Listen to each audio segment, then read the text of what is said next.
Captain Jake Morrison was drinking his third cup of coffee when the alarm bells started ringing. He put down his mug and looked at the main screen of the USS Liberty. 300 shiny ships had just appeared near Earth. They looked like giant diamonds floating in space. "Sir, we're getting a message," said Lieutenant Lisa Parker. She was trying not to smile, but Jake could see she was having trouble keeping a straight face. "Put it through," Jake said. The screen filled with the image of a tall alien creature. It had 4 arms, purple skin, and wore fancy golden robes. Its voice was deep and formal. "Greetings, primitive bipeds of the third planet. We are the Galactic Hegemony, rulers of 47 star systems. You will now submit to our benevolent rule and join our glorious empire." Jake blinked. He looked around the bridge at his crew. Commander Rick Davis was raising his eyebrows. Lieutenant Parker was biting her lip to keep from laughing. Even the serious chief engineer, Bob Wilson, was shaking his head with a grin.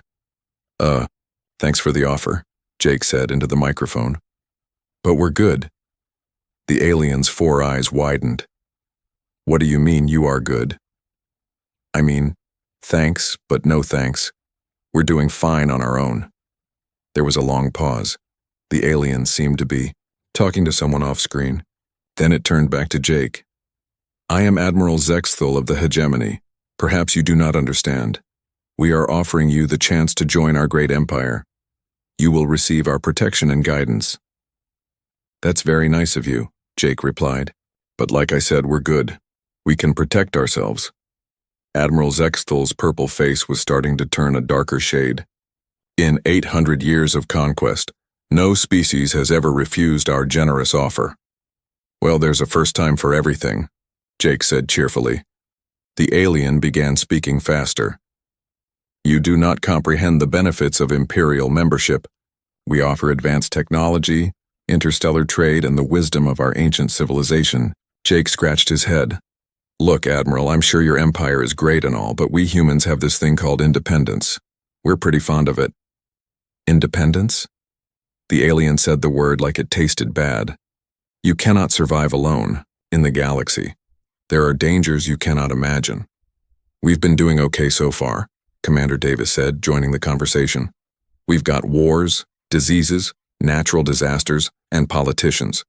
If we can handle politicians, we can probably handle whatever else is out there." The bridge crew chuckled. Admiral Zexthal looked confused. "You make jokes in the face of galactic domination?" the alien asked. "We make jokes about everything," Lisa Parker said. "It's kind of our thing." Admiral Zexthal's face was now almost black with anger. "Perhaps you need a demonstration of our power. We possess weapons that can destroy entire worlds." Jake leaned back in his chair. "That's not very nice. We've got weapons too, you know.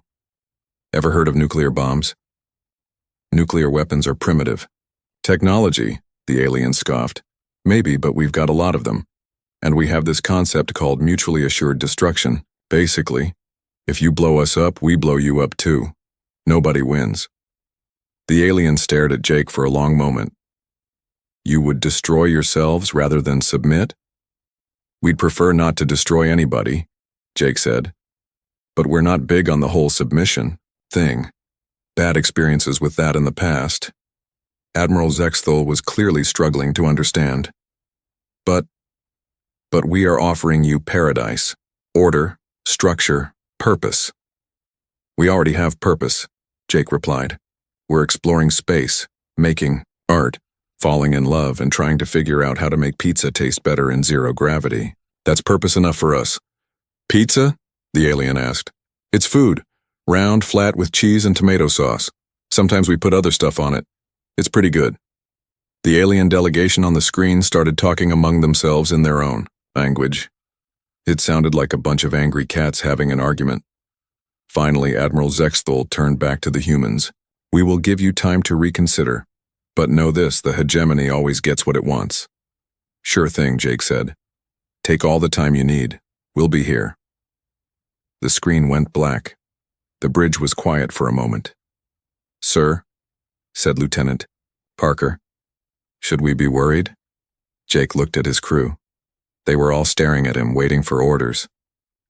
These were good people. They had families back on Earth. They had lives and dreams and hopes for the future.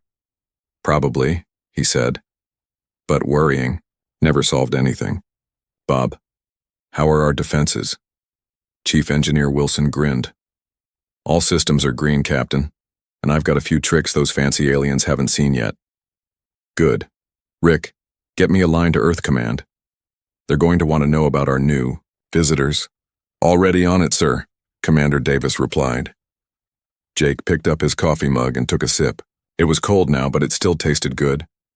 He looked out at the alien fleet in the distance. They were beautiful ships, he had to admit, like floating jewels against the black of space. Sir, Lisa Parker said quietly. Do you think they'll attack? Jake shrugged. Maybe. Maybe not. But if they do, they're going to learn something about humans they probably don't know. What's that, sir? We don't like bullies, and we really don't like being told what to do. The alien fleet began moving away from Earth, settling into a formation, about 1 million kilometers out. Far enough to be safe, close enough to keep an eye on things. Looks like they're going to think about it, Commander Davis observed. Good, Jake said. Gives us time to order pizza for the night shift. I have a feeling this is going to be a long week. As the USS Liberty continued its orbit around Earth, Jake Morrison couldn't help but smile. Somewhere out there, an alien, Admiral was probably having the worst day of his 800-year career. And it was all because a bunch of humans couldn't stop being themselves. The stars looked the same as they always had. But everything had changed. Humanity was no longer alone in the universe. They had neighbors now. Neighbors with big ships and bad attitudes. But they also had something the aliens didn't seem to understand. They had each other. And sometimes that was enough. A week passed without any word from the alien fleet. Then the message came through. We request a formal diplomatic meeting, Admiral Zexthul announced on the main screen of the USS Liberty. We will send our most accomplished cultural expert to negotiate your peaceful integration into our empire. Captain Jake Morrison nodded. Sure thing. Where do you want to meet? We will construct a neutral meeting station. It will be ready in 3 days. Jake looked at Commander Rick Davis, who shrugged. Sounds fair to me, Jake said. 3 days later, the aliens had built what looked like a giant crystal palace floating in space. It was beautiful and impressive, with lights and decorations that sparkled like diamonds. Ships moved around it in perfect formation. The human delegation was much smaller. Secretary of State Mary Collins led the group, along with General Pete Rodriguez and Dr. Amy Watson, a scientist who studied alien life. They traveled in a simple shuttle to the meeting station. When they docked, they were met by hundreds of aliens. There were guards in shiny armor, musicians with strange instruments, and officials carrying fancy banners. At the center of it all stood Ambassador Kretal, who was even taller than Admiral Zexthul and wore robes covered in jewels. Welcome to this historic moment, Ambassador Kretal said in his deep voice. Today marks the beginning of your species' journey into the greater galaxy. Mary Collins smiled politely. Thank you for the invitation. This is quite a setup you have here. The aliens led them through halls decorated with art from dozens of different worlds. Everything was perfect and organized. Not a single thing was out of place. They entered a huge meeting room with a table that could seat 100 people. The aliens had prepared thick books of documents, maps of the galaxy, and what looked like contracts written in gold ink. Ambassador Kretal gestured to a stack of papers. This is our standard integration treaty. It contains 847 pages detailing the terms of your membership in the hegemony. General Rodriguez whistled. That's a lot of paperwork. Indeed. We have sections on tribute payments, loyalty oaths, military service requirements, and cultural adaptation protocols. Mary Collins reached into her bag and pulled out a single piece of paper. She placed it on the giant table. What is this? Ambassador Kretal asked, staring at the small document. Our response, Mary said. The paper had one sentence written on it. Earth passes on your generous offer. Have a nice day. Humanity. The ambassador picked up the paper and read it several times. His advisors gathered around him, talking in whispers. "This is not how diplomacy works," Ambassador Kretal said finally. "There must be lengthy negotiations, formal ceremonies, gradual integration processes." "Why?" Dr. Watson asked. She was taking notes and seemed fascinated by everything she saw. Because that is how it has always been done." Dr. Watson nodded. "That makes sense for you, but we do things differently." Ambassador Kretal seemed confused. "But we have brought gifts, advanced technology to share with your primitive world." "What kind of technology?" General Rodriguez asked. The aliens proudly began their demonstration. They showed off faster-than-light communication devices that could send messages across the galaxy instantly. They displayed energy shields that could protect entire cities. They presented food machines that could create any meal from basic materials. The humans watched politely and clapped at the right moments. "Very impressive," Mary Collins said. "Would you like to see some of our technology?" Dr. Watson pulled out her phone and showed it to Ambassador Kretal. "This is a communication device. I can talk to anyone on Earth instantly. I can also play games, order food, watch movies, read books, and access all of human knowledge." The ambassador stared at the small device. "How do you power such advanced technology?" "I plug it into the wall when the battery gets low," Dr. Watson said cheerfully. "The wall?" "Yeah, we have electricity everywhere. Powers everything." Ambassador Kretal looked at his advisors. They seemed as confused as he was. General Rodriguez pulled out his tablet. "We use these for military planning. Real-time battlefield information, satellite imagery, communication with troops anywhere on the planet." "But how do you manufacture such devices?" one of the alien advisors asked. "Factories. We make millions of them. Pretty much everyone has one." The aliens spent several minutes examining the human devices, passing them around and talking in their strange language. "This is impossible," Ambassador Kretal said. "Such technology requires massive industrial infrastructure and centuries of development." "We've had factories for a couple hundred years," Mary Collins said. "Started with making cloth, moved on to cars. Now we make everything." Dr. Watson was looking at the alien food machine. "How does this work?" "It rearranges matter at the molecular level to create any desired substance." Ambassador Kretal explained proudly. "Cool. We have something similar." Dr. Watson showed them pictures on her phone. "These are 3D printers. We can make tools, machine parts, even houses. This one here prints with chocolate." "Chocolate?" "It's food, sweet and delicious. We eat it." "For fun." The ambassador was looking more and more frustrated. "You speak of doing things for fun. What is the purpose of this?" General Rodriguez laughed. "Fun is the purpose. Life's too short to be serious all the time." "But without purpose, how do you maintain order?" "We don't need much order," Mary Collins said. "People mostly get along fine on their own." Ambassador Kretal was turning a darker shade of purple. "Impossible.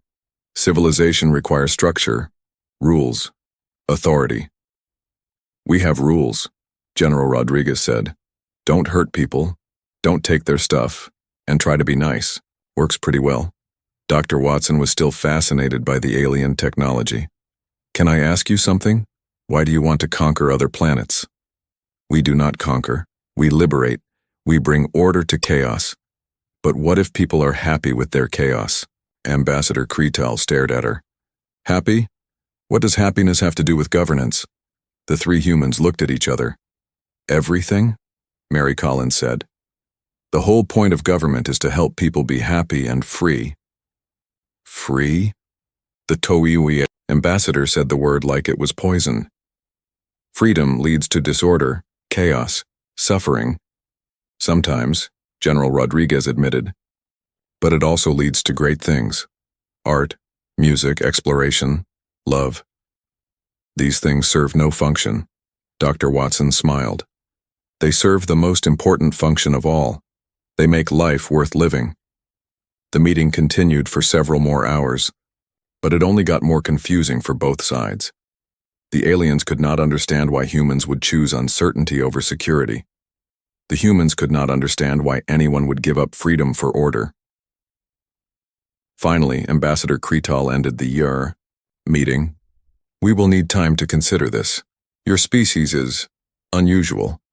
As the humans prepared to leave, Dr. Watson asked one more question. "Can I ask what you do for fun in your empire?" Ambassador Kretal looked puzzled. "Fun is not necessary. We have purpose." "But what makes you happy?" The ambassador thought for a long moment. "I do not understand the question." As their shuttle flew back toward Earth, the three humans sat in silence for a while. "That was sad," Dr. Watson said finally. "Yeah," General Rodriguez agreed. 800 years of conquering, and they've never learned how to smile." Mary Collins was looking out at the stars. "I think we're about to teach them something they didn't expect to learn." "What's that?" Dr. Watson asked. "That maybe, just maybe, they're the ones who need to be liberated." Admiral Zexthal was angry. The diplomatic meeting had been a disaster. These humans did not understand their place in the galaxy. They needed to see the true power of the hegemony. "Prepare the stellar destroyer," he ordered his crew aboard the flagship Eternal Dominion. "We will show them what happens to those who refuse our generous offer." The alien fleet moved into position around a small asteroid near Earth. It was about the size of a city block, spinning slowly in space. Admiral Zexthal opened a communication channel to Earth. "Humans of the third planet," his voice boomed across space. "You have refused our offer of peace. Now you will witness the power that has conquered 47 star systems. Watch and understand your fate if you continue to resist." Captain Jake Morrison was back on the bridge of the USS Liberty. He looked at the alien formation with interest. "Looks like they're planning a light show. Sir, should we move to a safer distance?" Lieutenant Lisa Parker asked.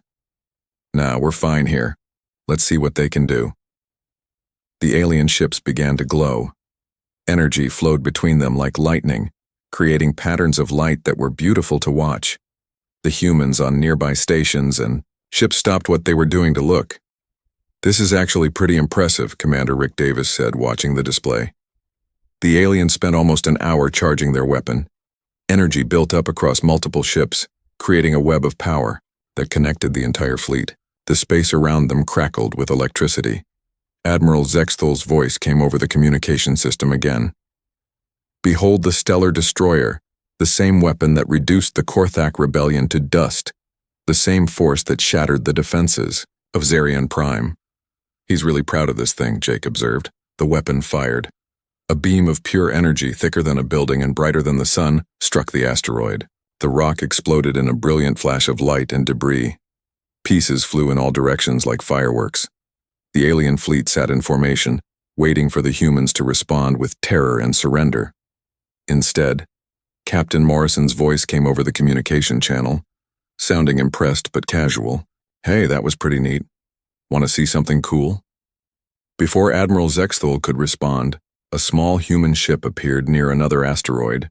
It was a beat-up mining vessel called the Betty Sue, with rust stains and scratched paint. The ship looked like it had been working in space for 20 years. "This is Captain Roy Tucker of the Betty Sue," a voice said with a Texas accent.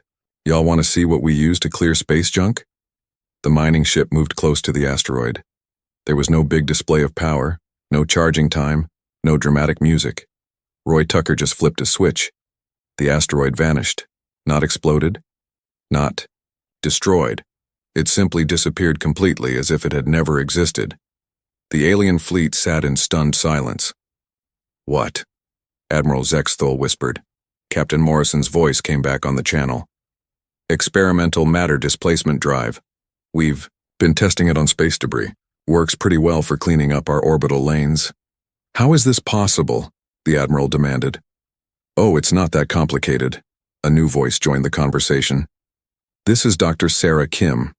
I invented the device. It uses quantum field manipulation to displace matter into parallel dimensional space. Basically, we just move things somewhere else." Dr. Kim spoke like she was explaining how to change a flat tire. Her voice was cheerful and excited. the way people sound when they get to talk about their favorite hobby. The tricky part was getting the calculations right, she continued. Took us about 6 months to work out the math.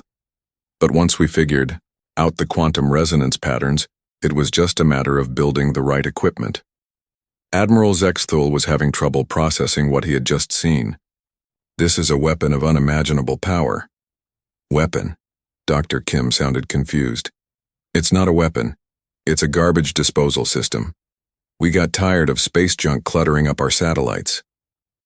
But the military applications, I guess you could use it as a weapon, Dr. Kim said thoughtfully.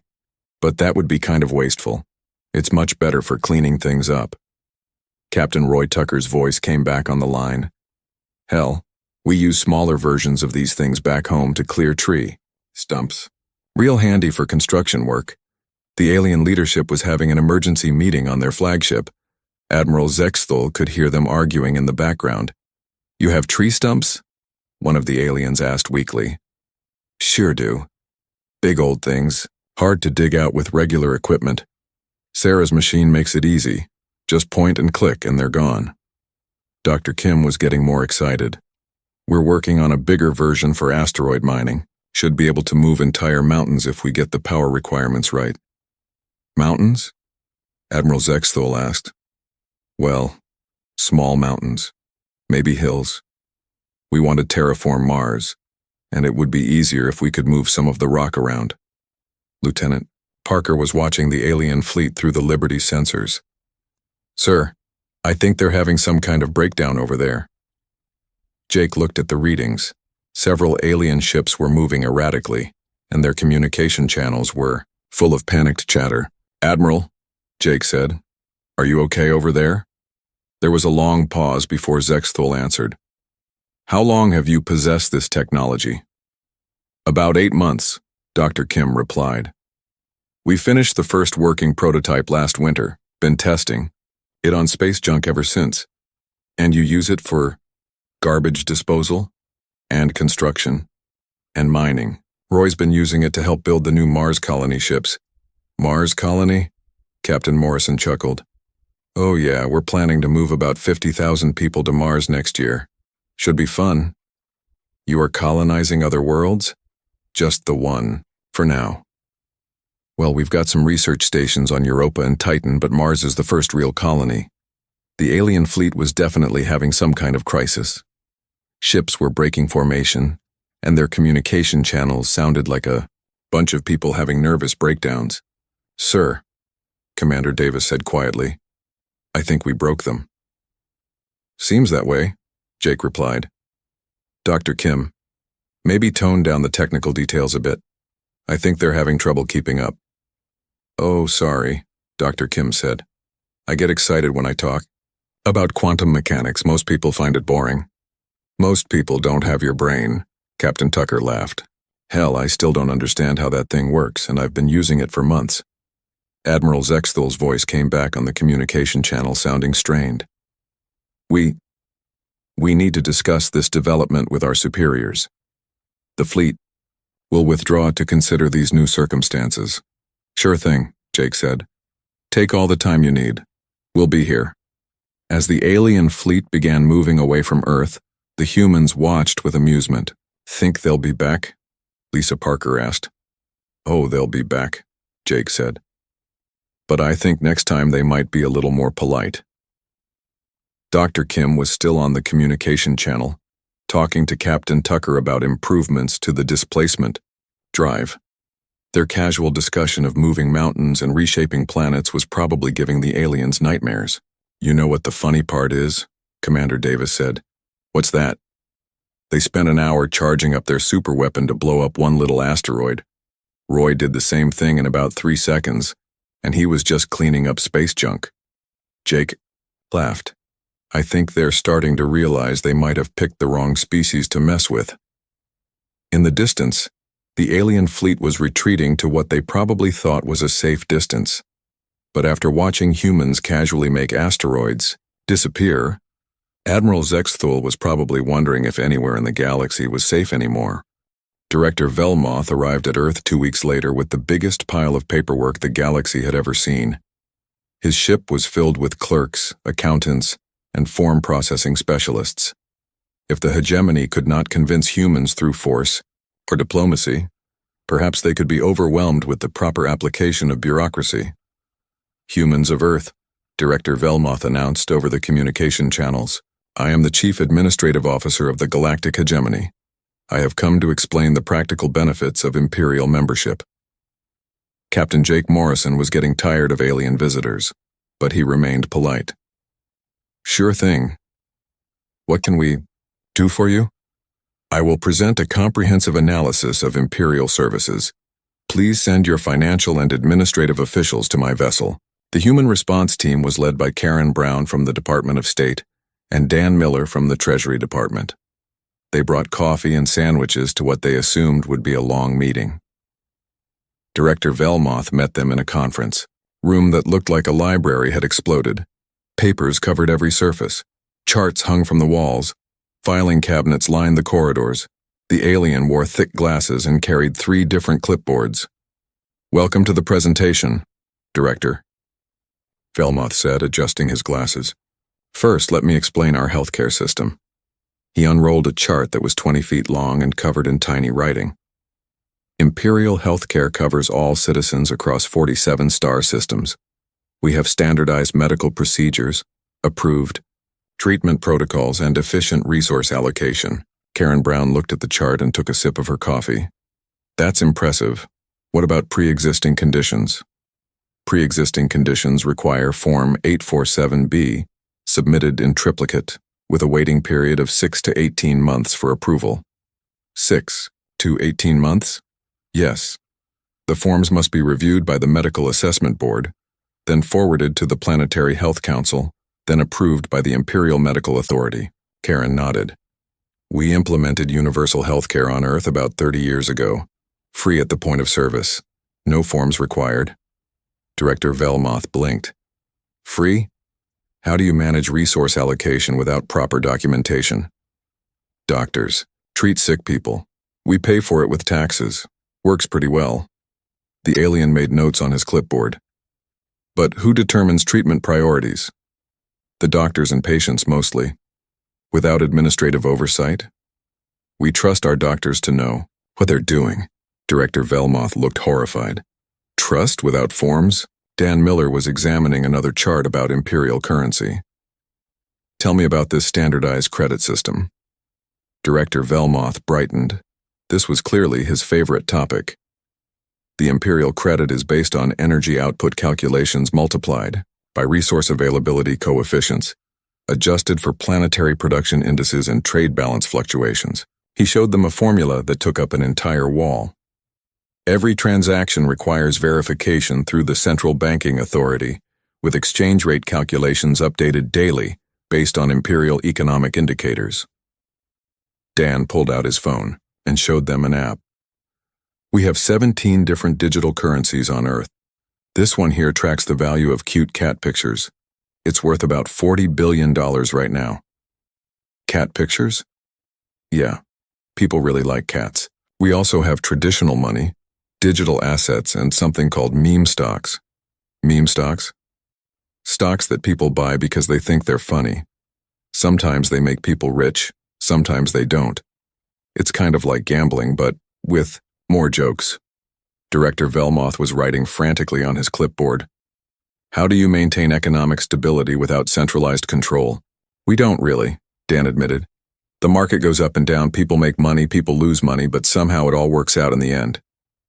That sounds terrifying. It keeps things interesting. The presentation continued with education. Director Velmoth explained the Imperial learning system, where all knowledge was standardized and approved by the Educational Council. Students learned the same lessons across all worlds, ensuring consistency and order. Dr. Rachel Green, Earth's Education Secretary, had joined the meeting by video call. That sounds very organized. How do you handle creativity and innovation? Creativity is managed through approved channels. Innovation requires authorization from the Research and Development Board. What if someone has a new idea? They submit Form 342C with supporting documentation. If approved, they may proceed with supervised experimentation. Dr. Green laughed. Our kids learn everything from ancient history to quantum physics. Then they go out and invent things we never thought of. Last month, a 12-year-old built a working fusion reactor for her science fair project. A 12-year-old? Yeah, she got the idea from watching online videos. All our educational content is free on the internet. Director Velmoth was starting to look overwhelmed. Free? How do you control information distribution? We don't. Anyone can learn anything they want. But chaos, disorder. People might learn things they are not supposed to know. Like what? Karen Brown asked. Like how to think for themselves. The humans looked at each other. That's kind of the point, Dan Miller said gently. The final part of the presentation covered government structure. Director Velmoth explained the imperial hierarchy with the emperor at the top, followed by regional governors, system administrators, planetary directors, and local supervisors. Every decision flows through proper channels, he said proudly. Orders come from above, reports go upward, perfect organization. Who's your emperor? Karen asked. His Supreme Excellence Korvac the Eternal, ruler of all known space, commander of infinite fleets, master of 1,000 worlds. Sounds impressive. How did he get the job? He inherited it from his father, who inherited it from his father, who conquered the original 12 systems 800 years ago. What if people don't like him? Director Velmoth looked confused. Not like the Emperor? That is impossible. He is the Emperor. But what if he makes bad decisions?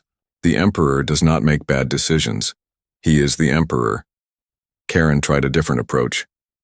What if the people want someone else to be in charge?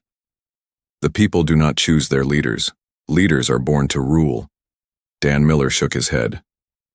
We tried that system once, didn't work out so well, so we got rid of our king and started electing our leaders.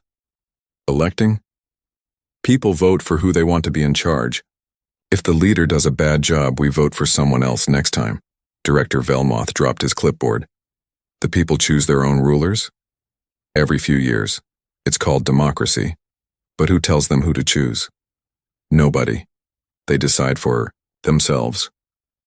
The alien sat down heavily in his chair. His face had gone pale green. This is madness. Pure chaos. How does anything get done? We argue a lot, Karen admitted, but somehow we muddle through. Arguing? About government policy? In public? Sure, it's called debate. Sometimes it gets pretty heated, but that's how we figure out the best solutions. Director Velmoth was hyperventilating. Citizens arguing with their government? Citizens are the government, Dan explained.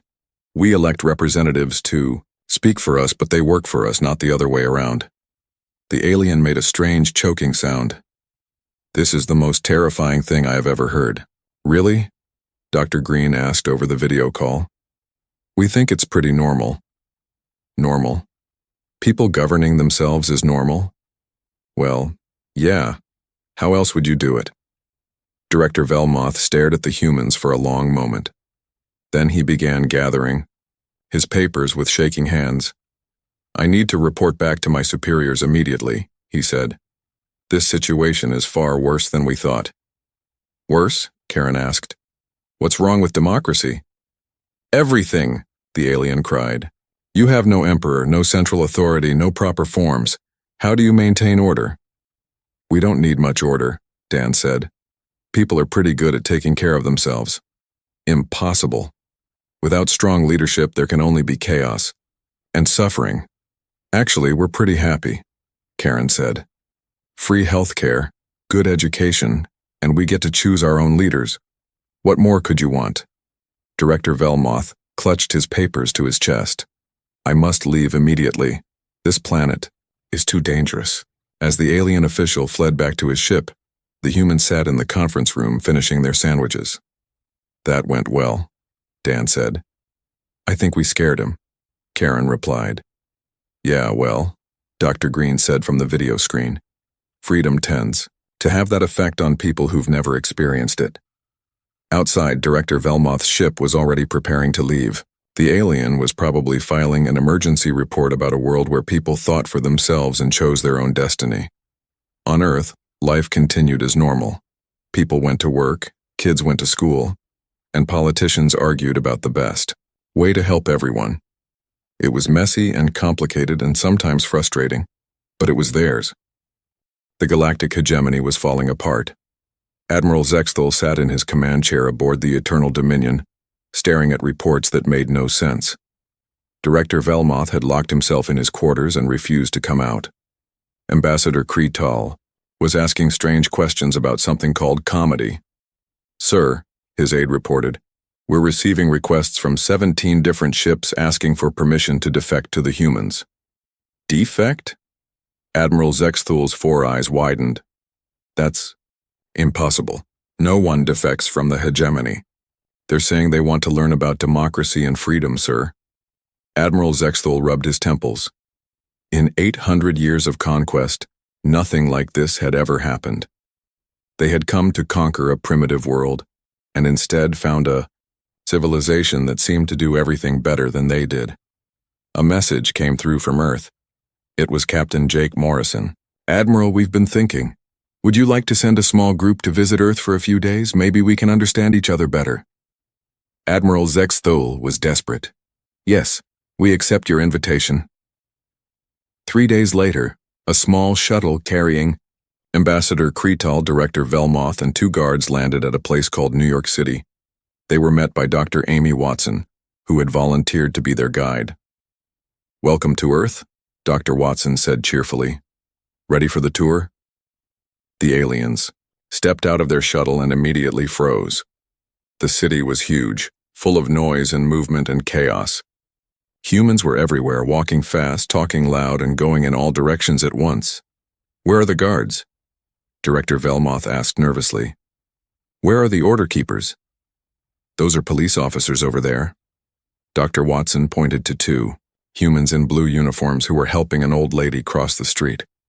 But mostly people just get along on their own. They walked through the streets, and the aliens saw things that confused them. Humans were playing music on corners just for fun.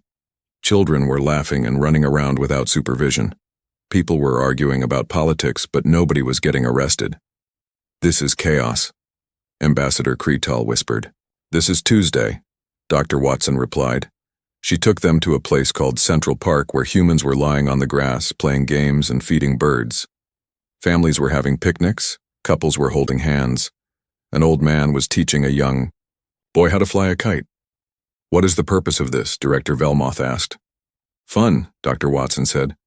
"Relaxation, spending time with people you care about." "But they're not producing anything. They're not serving the state. They're being happy. That's more important than serving the state." The aliens watched a group of teenagers playing something called basketball.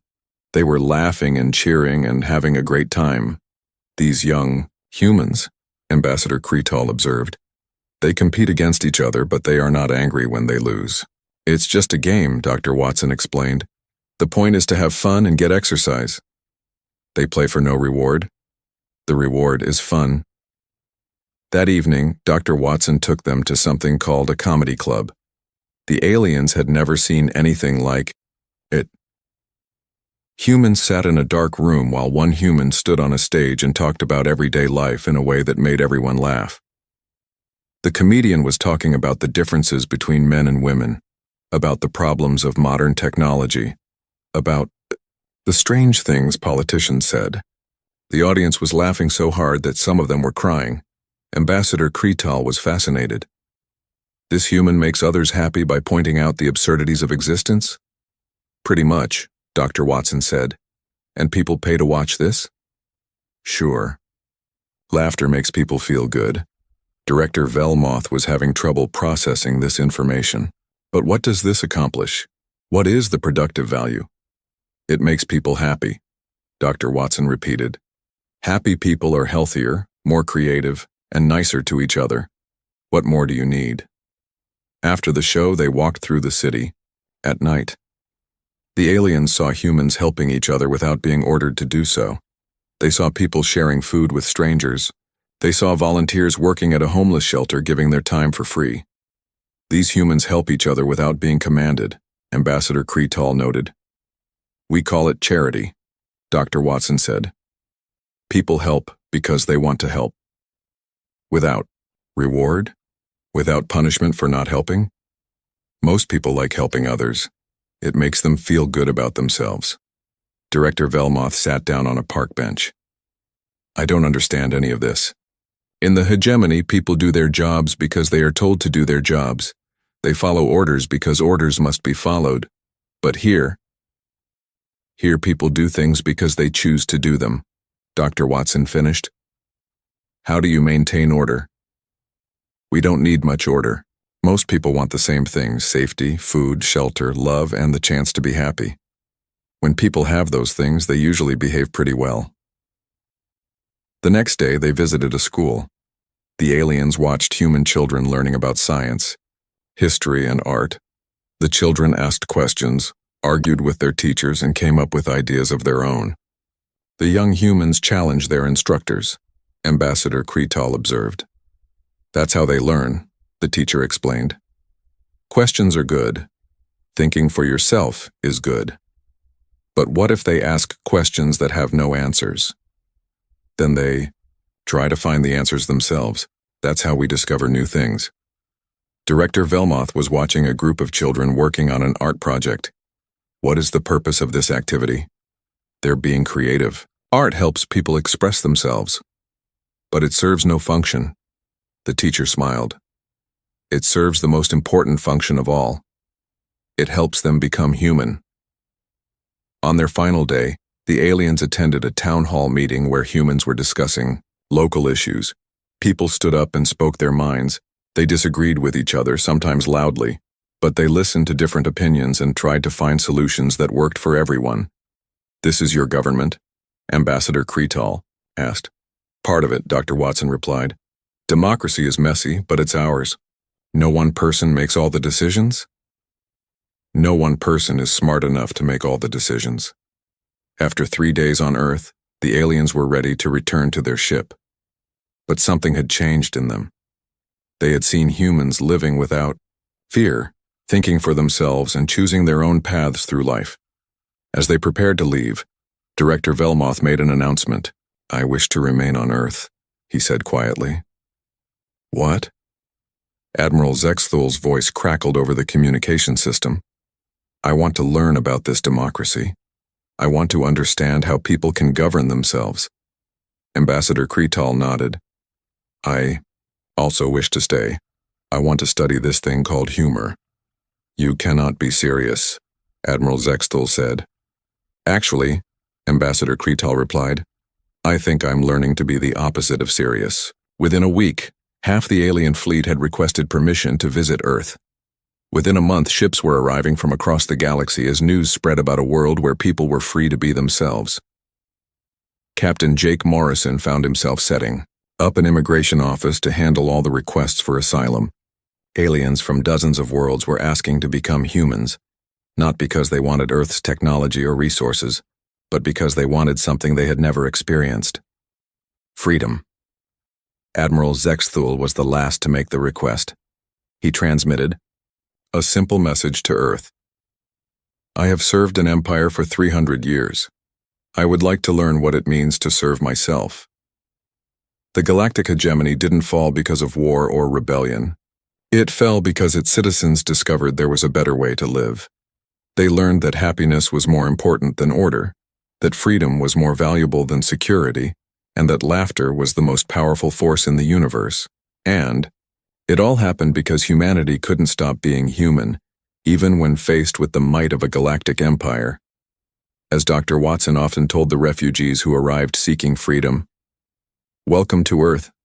Try the pizza, learn to laugh, and remember that the best government is the one that trusts its people to govern themselves. The galaxy was never the same. The USS Dakota moved slowly through the dark space near the edge of human territory. Captain Jake Sullivan sat in his command chair, watching the stars through the main screen. His coffee had gone cold an hour ago, but he didn't care. The patrol had been quiet for 3 weeks now.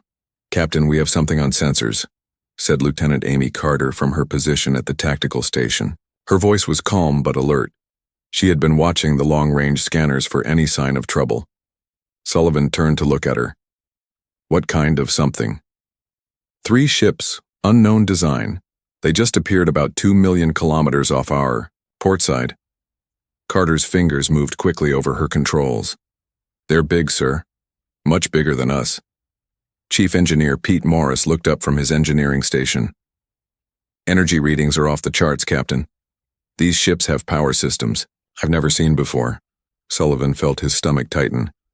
First contact with unknown aliens was always dangerous. The human fleet had protocols for this, but no one really knew what to expect when it happened for real.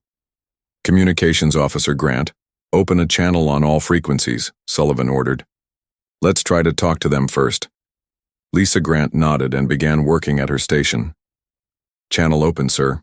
Broadcasting on all standard frequencies and several non-standard ones too. Sullivan stood up and straightened his uniform. Unknown ships, this is Captain Jake Sullivan of the United Earth Defense Force vessel USS Dakota. We come in peace and request peaceful dialogue. They waited. The bridge was quiet except for the soft hum of the ship's systems. Everyone stared at the main screen, where 3 massive alien vessels hung in space like dark metal mountains. No response, Captain, Grant reported after 2 minutes. But I'm picking up some kind of transmission between their ships. It's in a language I don't recognize. Keep monitoring, Sullivan said. He turned to Carter. What can you tell me about their ships? Carter studied her displays. They're about 3 times our size, sir. Hull appears to be some kind of advanced metal alloy. I'm detecting multiple weapon systems, but nothing I can identify specifically. Are they scanning us? Sullivan asked. Not yet, sir. They seem to be just watching us. On board the lead alien ship, Fleet Commander Vexthar studied the primitive vessel on his display screen. The human ship looked crude and simple compared to Zephyrian technology. Its hull was basic steel and titanium. Its weapons appeared to be simple projectile systems and basic energy weapons. Begin the deep scan, Vexthar ordered his science officer. I want to know everything about this species and their capabilities. The science officer, a thin alien with 4 arms and large black eyes, began activating the scanning systems. Initiating full spectrum analysis, Commander. This should take about 30 minutes to complete. Vexthar nodded. The Zephyrians had used this same scanning procedure on 47 different species over the past 2 centuries. It told them everything they needed to know about a species' technology, military capabilities, and social structure. Most species surrendered immediately after they demonstrated their scanning abilities. It was very effective. Sir, they're scanning us now, Carter reported, her voice tight with concern. It's not like any scan I've seen before. It's very powerful and very thorough. Sullivan frowned. Can you block it? I'm trying, sir, but their technology is far ahead of ours. The scan is penetrating our hull and accessing our computer systems. Morris looked worried. Captain, they're pulling data from our main computers. Historical records, technical specifications, crew files, everything. Cut the connection, Sullivan ordered. I can't, sir. Their scanning beam is somehow forcing its way through our firewalls and security systems. Sullivan clenched his fists. He hated feeling helpless, and right now that's exactly what he felt. These aliens were taking whatever information they wanted from his ship, and there was nothing he could do to stop them. How long until they're finished? He asked. Carter checked her instruments. At their current rate, maybe 20 more minutes. Keep trying to communicate with them, Grant. And Carter, I want you to learn everything you can about their ships while they're busy scanning us. Yes, sir. The alien scan continued its work, diving deeper into the Dakota's computer systems. It found the ship's library, which contained thousands of books, movies, and historical documents. It found the crew's personal files and their service records. It found the ship's tactical database and weapons manuals. But most importantly, it found something the Zephyrians had never encountered before in any species they had scanned. The human computer systems were filled with detailed records of warfare. Not just recent conflicts, but thousands of years of human military history.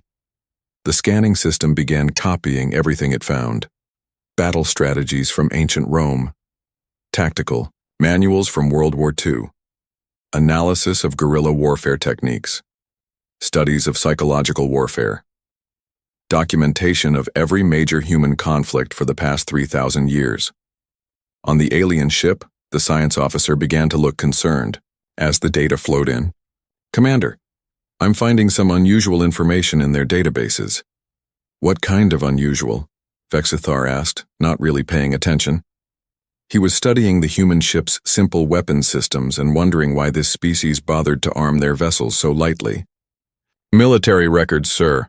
Extensive military records. This species appears to have been engaged in warfare continuously for their entire recorded history." Vexthar finally looked up from his tactical display. "Warfare against other species?" "No, sir. Against themselves. They have detailed records of thousands of conflicts between different groups of their own species." This got Vexthar's full attention. Most species the Zephyrians encountered had some internal conflicts, but they were usually brief and limited. A species that fought constant wars against itself was unusual. "Continue the scan," he ordered. "I want to know more about this." On the Dakota, Sullivan paced behind his command crew. The weight was killing him. His ship was being violated by these aliens, and all he could do was stand there and watch it happen. "Captain," Grant said suddenly, "I'm picking up increased chatter. Between their ships they seem agitated about something." "About what?" "I don't know, sir. But their communications are becoming more frequent and more urgent." Sullivan looked at the alien ships on his screen. Whatever they were finding in his ship's computers, it was making them nervous. He wasn't sure if that was good news or bad news. The alien scanning beam dug deeper into the Dakota's computer systems. On the Zephyrian ship, the science officer stared at his displays with growing alarm. Data flowed across his screens faster than he could read it. "Commander Vexthar," the science officer called out, his voice shaking slightly. "You need to see this." Vexthar moved to the science station. "What have you found?" "Military records, sir. Thousands of them. This species has documentation of wars going back over 3,000 years. The science officer's forearms moved quickly over his controls. "Look at this conflict they call World War II. Images appeared on the screen showing massive battles, destroyed cities, and millions of dead. Vexthar studied the data with interest. Most species had some violent history, but this was different. "How many casualties?" Vexthar asked. "Over 70 million dead in just 6 years, sir. And that's only one war. They've had hundreds of similar conflicts." Vexthar felt a chill run through his body. The Zephyrians had conquered 47 species, but most had given up after losing a few thousand soldiers. These humans had killed 70 million of their own kind in a single war and kept fighting. "Show me more," he ordered. On the Dakota, Chief Morris watched his instruments with growing concern. "Captain, they're accessing our historical database now. They're pulling up military records from Earth's archives." Sullivan turned to him. "What kind of military records?" "Everything, sir. Battle reports, strategy manuals, weapons development files. They seem very interested in our warfare history." Lieutenant Carter looked up from her station. "Sir, I'm detecting increased energy readings from their ships. Their scanning intensity just doubled." "Are they getting ready to attack?" Sullivan asked. "I don't think so, sir. It looks like they're trying to process a lot of information very quickly." Back on the alien ship, more data poured in. The science officer found records of the Vietnam War, where humans had fought for years in jungle conditions that would have killed most other species. He found documentation of the Crusades, where humans had traveled thousands of miles to fight, wars over religious beliefs. "Commander," the science officer said, his voice getting higher, "these humans have been fighting continuous wars for their entire recorded history. But that's not the worst part." "What do you mean?" Vexithar asked. "They study their wars, sir. They analyze every battle, every strategy, every mistake. Then they use that knowledge to fight better in the next war." The science officer brought up more files. "Look at this. They have military academies where they teach young humans how to fight using lessons learned from thousands of previous battles." Vexthar stared at the screen. The idea was horrifying. Most species fought wars to win territory or resources. When the fighting ended, they tried to forget about it and move on. But these humans treated warfare like a science. They studied it, improved it, and passed their knowledge to the next generation. "Show me their weapons development," Vexthar ordered. The science officer accessed the weapons files. What he found made him step back from his console in shock. "Sir, they've weaponized everything. Diseases, chemicals, radiation, even the weather. They have weapons designed to kill in ways I've never imagined." Images flashed on the screen. Nuclear weapons that could destroy entire cities. Chemical weapons that could kill thousands with a single breath. Biological weapons that could wipe out entire populations. The humans had not just created these weapons, they had actually used them against their own species. "How is this possible?" Vexthar whispered. "It gets worse, sir," the science officer continued. "They have something called special forces. Elite. Soldiers trained to fight behind enemy lines using methods that most species would consider impossible." The scan revealed files about Navy SEALs, Army Rangers, and Marine Force Recon. These units specialized in missions that seemed suicidal to Zephyrian thinking. They would infiltrate enemy territory, survive in hostile environments for months, and complete objectives that required incredible skill and determination. On the Dakota, Morris noticed something strange. "Captain, the alien scanning pattern has changed. They're focusing heavily on our military history files." "Why would they be so interested in old battles?" Sullivan asked. Carter looked up from her tactical station. "Maybe they're trying to understand how we fight, sir. Or maybe they're realizing we're not as helpless as we look," Morris added quietly. Sullivan nodded grimly. The human military had always studied the enemy before engaging in combat. It looked like these aliens were doing the same thing. The question was what they would do with the information they were gathering. Back on the alien ship, the science officer had found something that made his hands shake. "Commander, they have detailed plans for fighting enemies with superior technology." "Show me," Vexthar demanded. The screen filled with human guerrilla warfare manuals. Tactics for fighting, larger, better-equipped forces. Methods for turning an enemy's advanced technology against them. Strategies for prolonged resistance campaigns that could last for decades. "They call it asymmetric warfare," the science officer explained. "When they can't match an enemy's technology, they change the rules of engagement. They make the fight last longer, cost more, and become more brutal than the enemy is willing to accept." Vexthar read through the tactical manuals with growing horror. These humans had detailed plans for fighting exactly the kind of war the Zephyrians were designed to win quickly, but the human approach would turn a quick conquest into a long, bloody nightmare. "Sir," the science officer said, his voice barely above a whisper, "I found something else.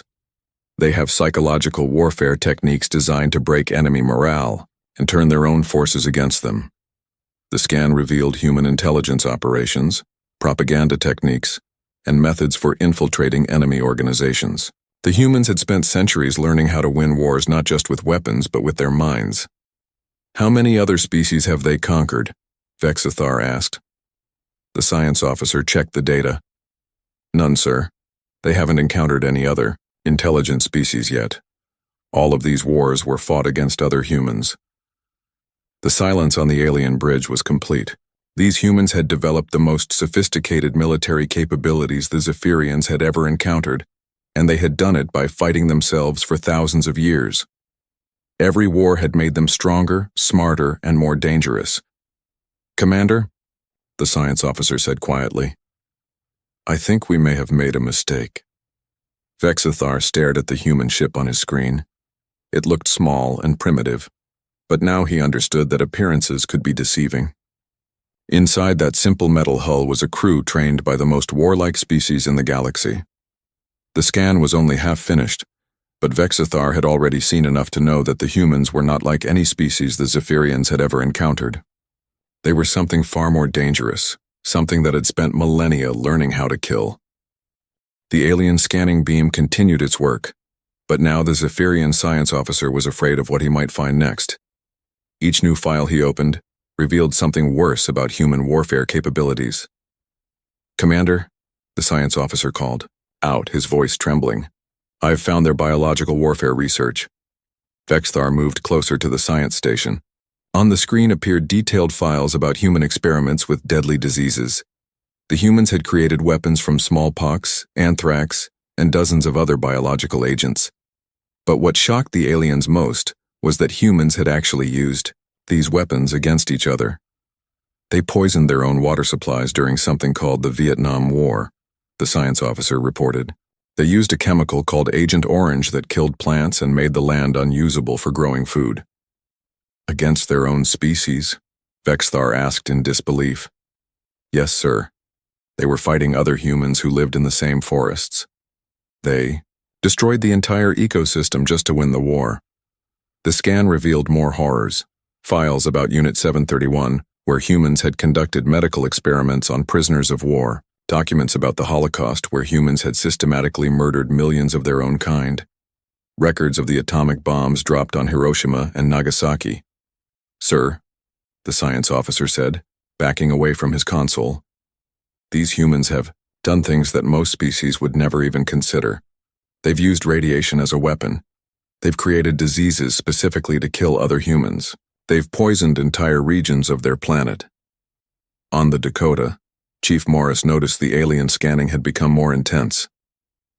Captain, they're pulling massive amounts of data from our archives now. It looks like they're focusing on our weapons development programs. Sullivan felt uneasy. What kind of weapons development? Everything, sir.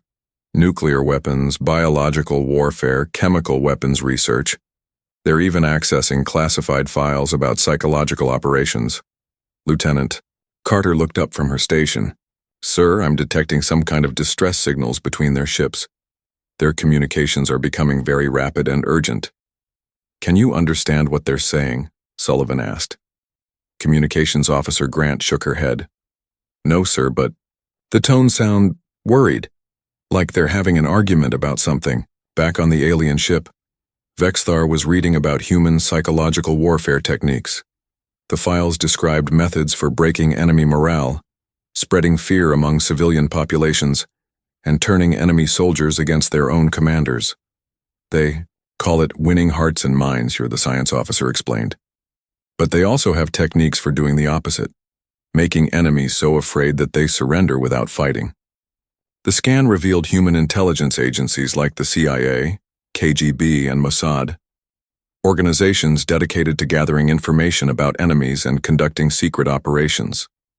The humans had spent decades learning how to infiltrate other organizations, spread false information, and eliminate threats without open warfare. Commander, the science officer said, his voice getting higher with panic. They have something called black operations, military missions that are never officially acknowledged. Assassinations, sabotage, kidnapping. They've been doing this for centuries. Vexthar studied the files with growing horror. The Zephyrians conquered other species through superior technology and overwhelming force. But these humans fought dirty. They used deception, betrayal, and methods that most civilized species would never consider. Show me their special forces training, Vexthar ordered. What appeared on the screen made several alien crew members step back in shock. Human soldiers were trained to survive in environments that would kill most other species. They could operate underwater, in frozen wastelands, in burning deserts, and in toxic atmospheres. Sir, they train their soldiers to resist torture and interrogation, the science officer reported. But they also train them to conduct torture and interrogation on captured enemies. The files showed human soldiers learning to survive on minimal food and water for weeks, training to kill with their bare hands, learning to make weapons from common materials, being taught to hide in enemy territory for months while conducting sabotage operations. This is impossible, Vexthar whispered. No species could be this brutal to its own kind and still survive. But they have survived, sir, the science officer replied, and every war made them better at fighting the next one. On the Dakota, Morris detected something new in the alien scanning pattern. Captain, they're now accessing our tactical combat manuals, real-time battle strategies, ship-to-ship combat procedures, boarding party protocols. Sullivan's jaw tightened. They're learning how we fight. Yes, sir, but sir, they're also accessing our survival training manuals, combat psychology courses, prisoner of war resistance training. Carter looked worried. Captain, if they're studying how we fight, maybe we should be studying them too. Sullivan nodded. Good point. Carter, I want you to start passive scans of their ships. Learn everything you can about their technology and tactics. Already on it, sir, Carter replied. I've been analyzing their scanning methods and ship configurations. I think I'm starting to understand how their technology works. Back on the alien ship, the science officer had found something that made him physically sick. Commander, they have detailed manuals about fighting in space. What do you mean? Vexthar asked. They've already planned for space warfare, sir. Even though they haven't encountered other species yet, they've developed tactics for fighting battles in zero gravity, in vacuum conditions, and around planets. The screen showed human military space doctrine, plans for boarding enemy ships, techniques for using debris as weapons, methods for turning civilian space stations into military bases. The humans had thought of everything. Sir, the science officer continued, they even have protocols for fighting enemies with superior technology. They call it David versus Goliath tactics. Vexthar read the files with growing dread. The humans had studied every possible scenario for space combat, including fighting enemies exactly like the Zephyrians. They had detailed plans for using smaller, faster ships to defeat larger vessels, techniques for turning an enemy's advanced technology against them. Commander, another alien crew member called out from the communication station. I'm detecting increased activity on the human ship. They appear to be conducting their own scans of our vessels. Vexthar spun around. What? Yes, sir. While we've been scanning them, they've been quietly analyzing our ships. They're using very subtle techniques, but they're definitely gathering intelligence about our capabilities. The realization hit Vexthar like a physical blow. While his crew had been horrified by what they were learning about human warfare, the humans had been calmly studying their enemies. Even now, facing superior alien technology, the humans were gathering information for a possible fight. Sir, the science officer said quietly, I think we need to consider the possibility that these humans are far more dangerous than any species we've ever encountered. Vexthar stared at the human ship on his display. It still looked small and primitive, but now he understood that was exactly what made it so terrifying. The humans didn't need advanced technology to be deadly. They had something far worse. They had thousands of years of experience turning any situation into a weapon. The alien scanning beam reached deeper into the Dakota's files, and what the science officer found next made him freeze at his station. His forearms stopped moving over the controls as he stared at the data flowing across his screen. Commander, Vexthar, he whispered. I've found something about human evolution. Vexthar was studying tactical reports when he heard the fear in his officer's voice. What about their evolution? Sir, these humans evolved as hunters on a death world. Their planet is covered with predators that could kill most intelligent species. The science officer's voice shook as he read the data. But humans didn't just survive. They became the top predators. The screen showed images of Earth's wildlife, lions that could crush bones with their jaws, sharks that had remained unchanged for millions of years because they were perfect killing machines, bears that weighed 800 pounds and could run faster than most vehicles. Sir, the science officer continued, humans hunted all of these creatures, with primitive weapons, on foot. Vexthar stared at the images. The Zephyrians had evolved on a peaceful world with few dangerous animals. Most of the species they had conquered came from similar safe environments, but these humans had grown up surrounded by death. Show me more about their hunting methods, Vexthar ordered. What appeared on the screen horrified every alien on the bridge. Humans had used something called persistence hunting. They would chase prey animals for hours or even days until the animals collapsed from exhaustion. Then they would kill them with simple weapons. They literally ran their prey to death, the science officer reported. No other intelligent species we know of hunts this way. It requires incredible endurance and determination. The scan revealed more disturbing facts about human biology. Their eyes faced forward like predators, giving them excellent depth perception for hunting. Their teeth were designed for eating meat. Their hands could grip weapons with deadly precision. "Commander," another alien crew member called out from the sensor station. "The human ship is increasing its scanning intensity. They're conducting detailed analysis of our hull composition and weapon systems." Vexthar turned to look at the human vessel. While his crew had been learning about human evolution, the humans had been quietly studying their ships like professional soldiers preparing for battle. On the Dakota, Lieutenant Carter worked at her tactical station with calm efficiency. "Captain, I've identified several weak points in their ship design. Their hulls are strong, but they have vulnerable spots near their engine systems." Chief Morris looked up from his engineering console. "I've been analyzing their power signatures. Their technology is advanced, but it has limitations. If we needed to fight them, I think I know how to disrupt their systems." Captain Sullivan nodded grimly. "What about their weapons?" "Energy-based, sir," Carter replied. "Very powerful, but they seem designed for quick battles against enemies who surrender fast. They might not be prepared for a long fight." Communications Officer Grant turned toward Sullivan. "Sir, I'm picking up more urgent communications between their ships. They sound increasingly agitated." Back on the alien ship, the science officer had found human military psychology files. "Commander, they have something called warrior culture. Fighting is not just about survival for them. It's about honor, duty, and protecting their group." The files revealed human military traditions going back thousands of years. Spartans who fought to the death rather than surrender. Samurai who preferred death to dishonor. Marines who would never leave a fallen comrade behind, sir, the science officer said, his voice barely audible. "They have a saying, death before dishonor. They would rather die fighting than live in defeat." Vexthar felt cold fear spreading through his body. The Zephyrians won their battles through intimidation and superior technology. Most species surrendered when they realized they couldn't win, but these humans seemed to prefer fighting hopeless battles rather than giving up.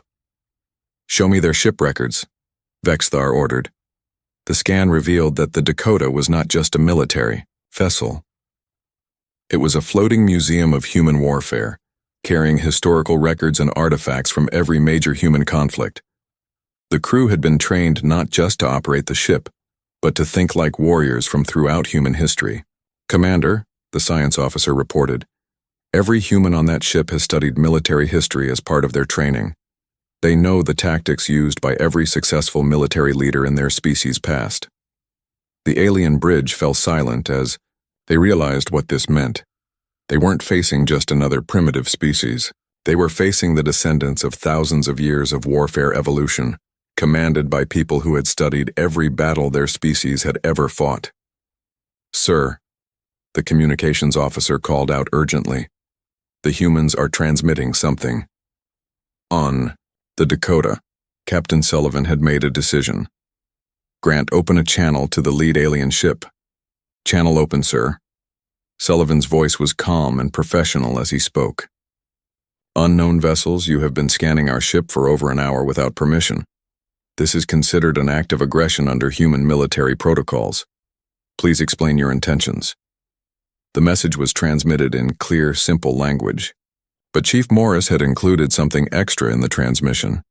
Technical data showing that the humans had identified weak points in the alien ships and had already calculated optimal attack patterns.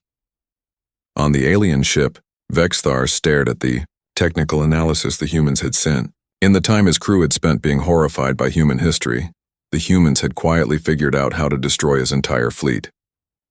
"Sir," the science officer whispered, "they've been analyzing us the whole time we've been scanning them." The human technical report was precise and professional. It identified the exact locations where human weapons could penetrate alien shields. It calculated the most efficient attack patterns for destroying all 3 alien ships. It even included estimates of how long the battle would take. "Commander," the tactical officer called out, "their weapons are now locked onto our vulnerable points. They could attack at any moment." But what terrified Vexthar most was the tone of the human message. It wasn't angry or threatening. It was calm and businesslike. like a professional soldier preparing for a routine operation. "Sir," the science officer said, reading more data from the scan, "I found something else. This ship isn't even their most advanced military vessel.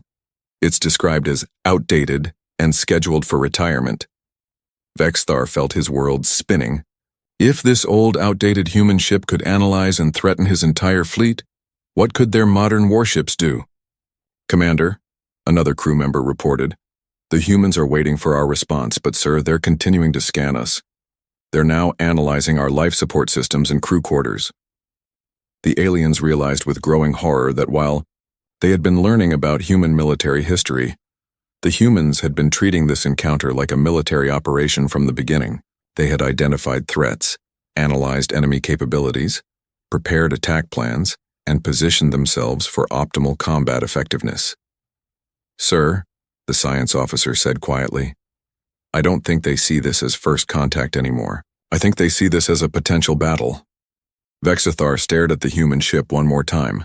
It looked small and harmless, but now he understood that was exactly what made it so dangerous. The humans had spent thousands of years learning to turn any encounter into a potential weapon. Even first contact with aliens had become a military operation. "Prepare to withdraw," Vexthar ordered quietly. "Sir?" his tactical officer asked in surprise. "Prepare to withdraw," Vexthar repeated. "We have made a terrible mistake." Commander Vexthar stood on his bridge, staring at the human ship that had changed everything. His crew waited for orders, but he could see the fear in their eyes. They had all seen the scan results. They all understood what they had discovered. "Begin withdrawal procedures," Vexthar ordered. "Slowly. Do not make any sudden movements that the humans might see as aggressive." "Sir?" his tactical officer asked quietly. "Should we attempt to destroy them before they can warn other humans about us?" Vexthar turned to look at him with horror. "Did you not read the scan results? These humans have been preparing for exactly that scenario for thousands of years. An attack on one of their ships would only prove to them that we are a threat." On the Dakota, Captain Sullivan watched the alien ships beginning to move. "Carter, what are they doing?"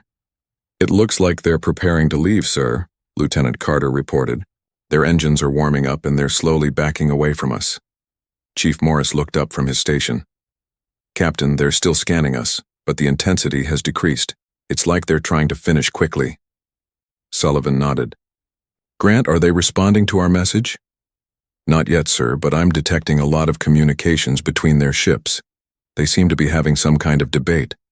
Captain Sullivan made a decision that would change the future of both species. Grant, prepare a new message. I want to send them something special." "What kind of message, sir?" "A complete tactical analysis of their fleet," Sullivan said calmly. "I want them to understand exactly what we learned about them while they were busy scanning us." Chief Morris smiled grimly. "Should I include the weak points we identified?" "Everything," Sullivan replied. "Weak points, optimal attack patterns, estimated battle duration, casualty projections.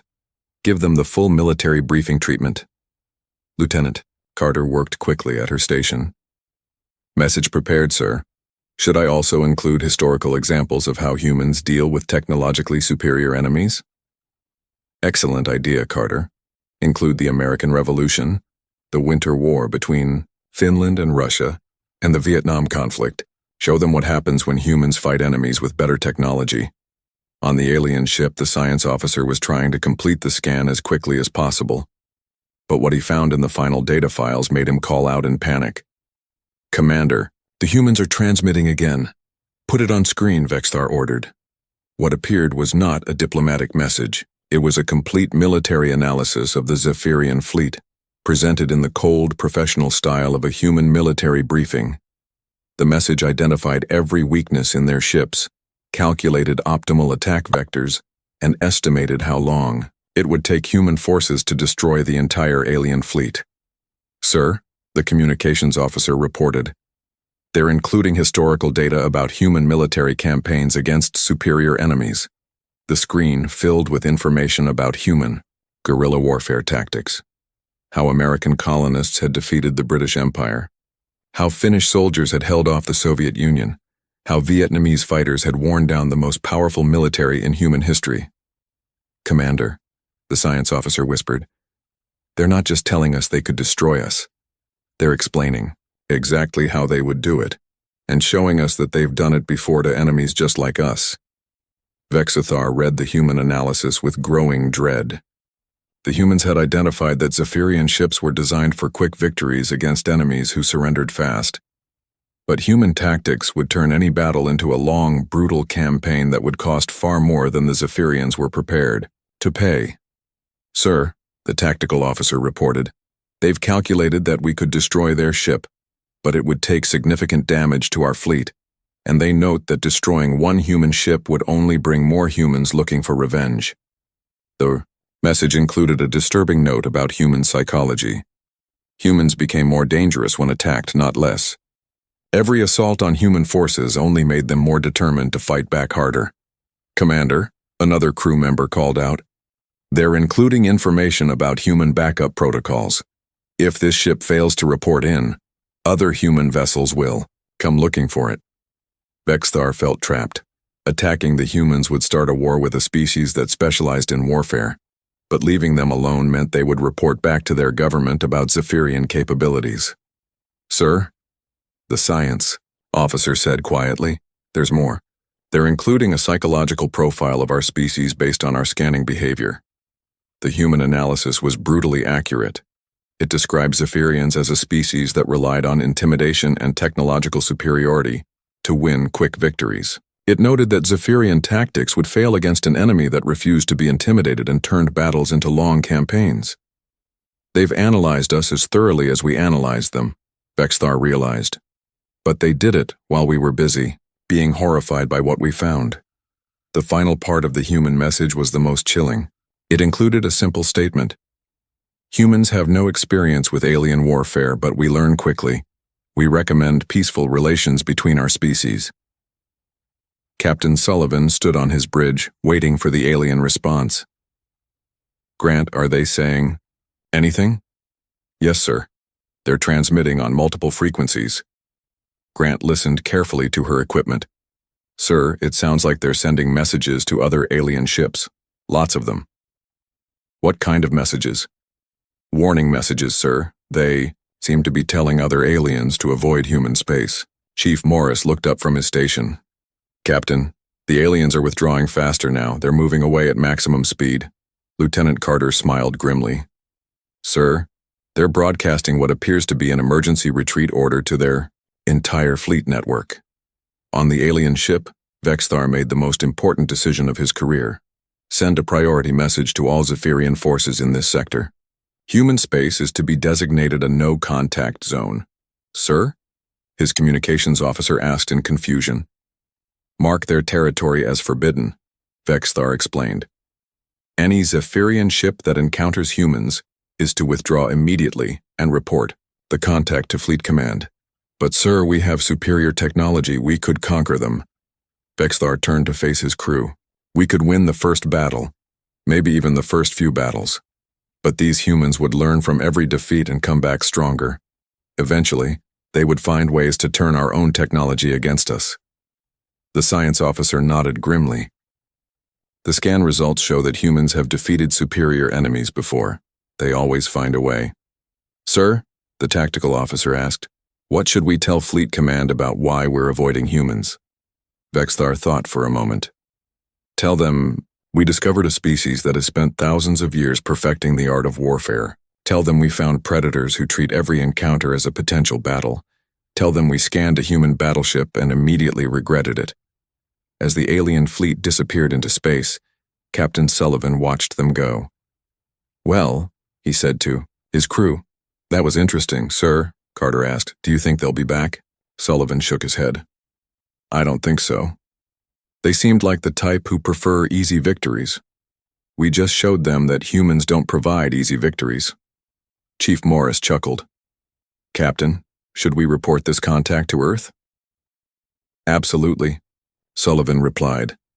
"And Morris, make sure to include our analysis of their technology. If these aliens have friends, we want to be ready for them." The USS Dakota continued its patrol, But now the crew knew they were not alone in the galaxy. Somewhere out there, alien species were learning a new fact about the universe. Humans were not prey. Humans were predators, and they had just announced their presence to the galaxy in the most human way possible. By showing that they were ready to fight anyone who threatened them, the scan that was supposed to reveal an easy conquest had instead warned the galaxy about Earth's most dangerous export, humanity itself.